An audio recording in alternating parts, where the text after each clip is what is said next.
Internet is I'm Aaron, and I know this review is kind of delayed, but we're doing it.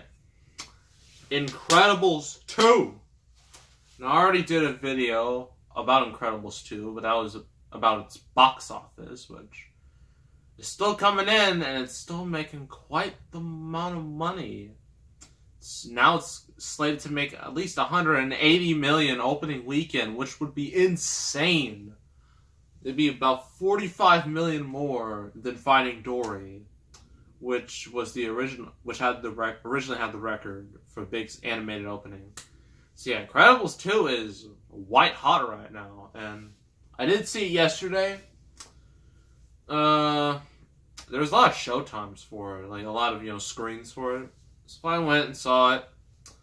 Before we get to the actual movie itself, yeah, of course, the Pixar short bio, where it's all about, well, you'll see it, but it's all about like this dumpling who kind of like grows into the person, and then just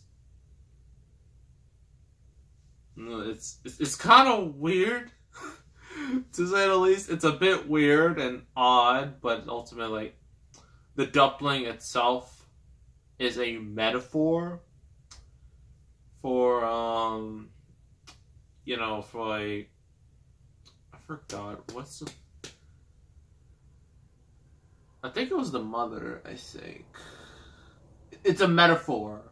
The dumpling is a metaphor for, like, the real human who did all these things. And it's adorable. Moms will love it, I guarantee you.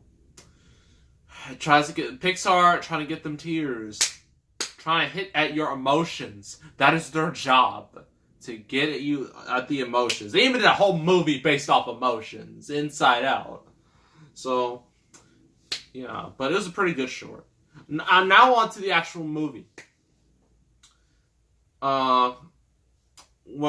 This movie was directed by Brad Bird, and Brad Bird, he has made 5 movies before this. He did The Iron Giant, the first Incredibles, Ratatouille, Mission Impossible Ghost Protocol, and Tomorrowland. And out of those 5, 4 out of 5, it's not terrible. It's pretty obvious which one's the odd one out. And if you like Tomorrowland, that's fine. I have no problem with it. But personally, I didn't like it because it had a lot of problems. So it's been 14 freaking years since the last Incredibles movie. And in that gap of time, Pixar decided not to make the sequel, but to make 3 Cars movies. That still angers me that we had to get 3 Cars movies when we can get Incredibles 2. But at least we got some good movies out of it too. Ratatouille, WALL-E, Up, Toy Story 3.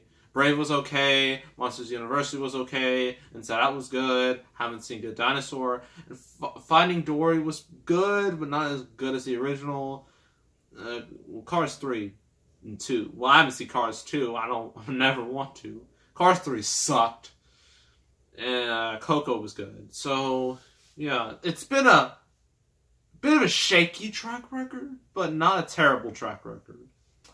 So we finally get our sequel to The Incredibles. And it takes place immediately after the first one. And no spoilers. This is all... What I'm saying is basically what you've seen in the trailers. So in the movie, superheroes are still illegal. That has been established since the first movie because people just don't like superheroes. Because I actually saw a video discussing it's a really good video. You should check it out. It's about how the reason why people don't like superheroes is because people would rather prefer mediocrity. Everyone be the same, and they don't like people who are better than them because they have superpowers. And yeah, that theme sort of plays here too.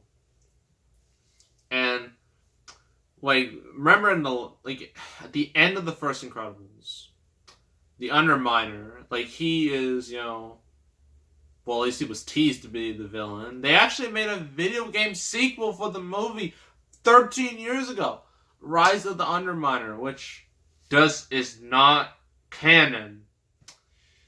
But, yeah. They fight off the Underminer, and while they do an okay job, they are still, arrested because superheroes are illegal. So, Mr. Incredible, Last Girl, and Frozone, they get like this message from, I forgot the guy's name. It's the dude who, from Better Call Saul, the main dude. He voices the businessman. He brings those three, and he explains that he wants superheroes to be or supers. He wants to put them in a positive light, right? To make people, love superheroes again, and make them legal again. So he chooses Elastigirl to be the person to help out. And I know some people are going to groan over that because, I don't want to talk about this subject, but it's going to be brought up anyway. Because some people don't like this because of, wait for it, feminism! Feminism is almost becoming a bad word, a curse word at this point. Diversity too, because instead of doing it the correct way, people are using it in such a wrong way. Like with SJWs, it's so bad and so toxic. It's consuming everything. It consumes Star Wars. It might consume the MCU. I hope it doesn't. It's consumed so much, and it's awful. I mean, and that's one of the reasons why I didn't like Solo, was that SJW droid, L337. I hate that droid. I want that droid. When that droid was destroyed, that was the best part of the movie, because I hate that droid to death. This movie, yes, Elastigirl is basically the main character. It's a role reversal from the first one. In the first one, Mr. Incredible was doing the hero work while Elastigirl was home, raising the family. This one, Elastigirl is doing the hero work, and Mr. Incredible is, trying to, take care of the family, make sure things don't go bad. So yeah, there's also this villain called the Screen Slayer. He's definitely no Syndrome. I'll get to that later. But, yeah, he's there. I shouldn't say the person. I'm not going to spoil. Even though when you see the movie, it's going to be pretty obvious who it is. It's not hard. Even a 10-year-old, a 9-year-old could figure it out. But, yeah, so Elastigirl has to deal with the Screen Slayer while, Mr. Incredible, or Bob, he has to deal with Dash, his homework, Violet's teenage troubles, and Jack and his many, many, many, many powers. So the story is split in two. You got Elastigirl's story, and then you got Mr. Incredible's story. So yeah, that's more or less the plot. Pros and cons. Pros, the animation.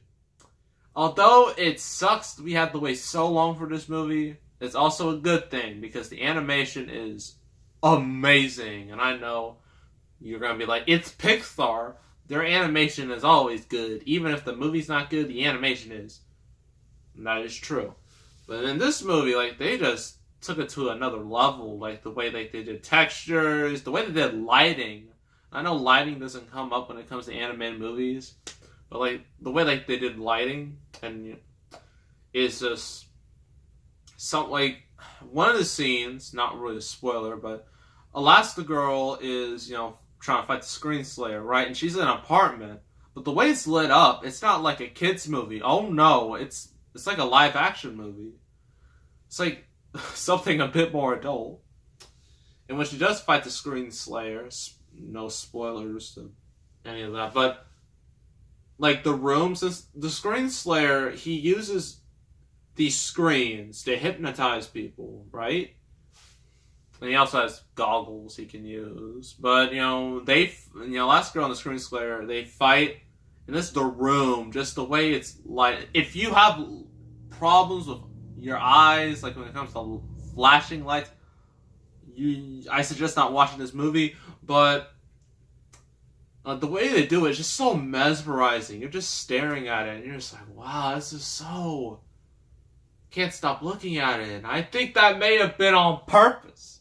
Screen Slayer may have done that on purpose. So, yeah. This is the animation. The voice acting is great. It's great to see like, most like the voice actors come back.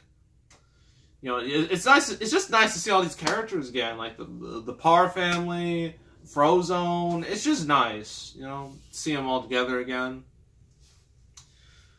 Yeah, Elastigirl, her character, she is the main character in this movie.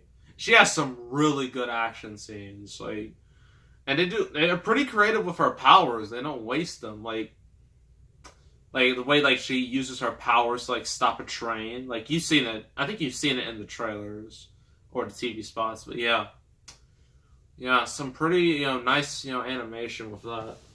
Bob's Mr. Incredible's story, it's nice, it's heartwarming. It continues that same theme of the original as family, right? And it's just nice. Violet, she's having problems because well, I'm not gonna say, it's at the very beginning. Since this takes place immediately, like literally the last scene from the original Incredibles is where the movie starts. Literally, it's like that. And I'm not gonna say what, but she gets mad. She's going through her teenage angst, if you know what I mean. And like she definitely has the most character development of anyone in the movie. So yeah. Dash is Dash, which is not a bad thing. He still has this charm, and he still uses his, super speed. So yeah, he's more or less the same. Jack, he has a fight with a raccoon. That is personally one of my favorite fights of the year in terms of movies. Like one of my favorite fight scenes, because that raccoon, you think that raccoon would just give up? No, that raccoon's... despite the fact he's facing this baby who has many powers, like he can turn to fire, he can multiply, he can turn to like a literal demon, he can just teleport, he can do all these things, but this raccoon's not backing down. He's like, I'm not gonna give up.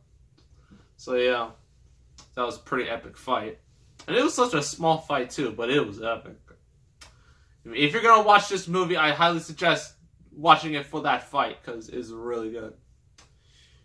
Our villain, the Screen Slayer, pales in comparison to Syndrome. Syndrome was... I don't think they can top him.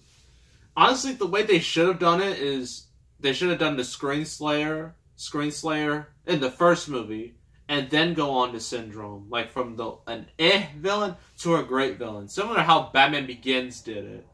It did from like an villain in Scarecrow, no offense, like if you like Scarecrow in the movie, to Heath Ledger's Joker.